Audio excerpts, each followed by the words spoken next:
नमस्कार, मी स्वराली. माझ्या स्वराली किचन्स रेसिपीमध्ये तुमचं मनापासून स्वागत करते. आज मी फणसाच्या ज्या बिया असतात त्याची भाजी बनवणार आहे. आमच्याकडे ह्याला आटलासुद्धा म्हटलं जातं. जे गरे असतात त्याच्यातल्या बिया काढून घ्यायच्या आणि स्वच्छ पाण्याने धुवून घ्यायच्या आणि मी अशा सुकवून घेतल्यात. त्याच्यानंतर एक खलबत्त्याच्या साहाय्याने ठेचायच्या, म्हणजे ती बी फुटते आणि त्याची साल आपोआप निघते. नंतर मी अशा कट करून घेतल्यात. त्याच्यानंतर कढईमध्ये 2 चमचे तेल, जिरा, कढीपत्ता आणि लसणाच्या पाकळ्या टाकून व्यवस्थित परतून घ्यायच्या. नंतर मग चिरलेला कांदा तो सुद्धा लालसर होईपर्यंत परतून घ्यायचा. त्याच्यानंतर एक कापलेला टोमॅटो टाकायचा, तो सुद्धा व्यवस्थित असा परतून घ्यायचा. त्यानंतर जे घरातले बेसिक मसाले असतात ते टाकायचे. मी इथे 1 चमचा लाल तिखट वापरले, पाव चमचा हळदी पावडर, 1 चमचा धना पावडर आणि अर्धा चमचा गरम मसाला टाकून दिला. ते व्यवस्थित मिक्स करायचे. थोडासा पाणी टाकायचा, म्हणजे हे मसाले व्यवस्थित मिक्स होतात आणि 2 मिनटं परतवून घ्यायचं.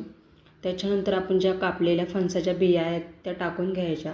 त्या पण व्यवस्थित मिक्स करून घ्यायच्या मसाल्यामध्ये. ही भाजी तुम्ही सुकट टाकून पण बनवू शकता, पण माझ्याकडे सुकट नव्हती त्याच्यामुळे मी अशा पद्धतीने बनवले, फक्त कांदा टोमॅटो टाकून. आणि त्याच्यानंतर मी 1 ग्लास पाणी टाकले आणि चवीनुसार मीठ. त्याच्यानंतर 10-15 मिनटं शिजवून द्यायची. झाकण ठेवायचं आणि स्लो गॅसवरती शिजवून द्यायची ही भाजी. जोपर्यंत त्या बिया आहेत त्या नरम पडत नाही तोपर्यंत शिजवायची. ही भाजी शक्यतो कोकणामध्ये बनवली जाते. त्याच्यानंतर मी इथे 2-3 कोकमाचे तुकडे टाकलेत, तुम्ही स्किप करू शकता. ह्याची चव अप्रतिम लागते, आंबट गोड तिखट. ह्या बिया असतात त्या थोड्या गोड असतात, त्यानुसार तुम्ही तिखट कमी जास्त करू शकता. तर माझी आजची रेसिपी तुम्हाला कशी वाटली हे नक्की कमेंट करून सांगा. माझ्या रेसिपीज तुम्हाला आवडत असतील तर लाईक करा, शेअर करा, कमेंट करा आणि सबस्क्राईब करायला विसरू नका. भेटूया नेक्स्ट व्हिडिओमध्ये. तोपर्यंत बाय बाय, सी यू.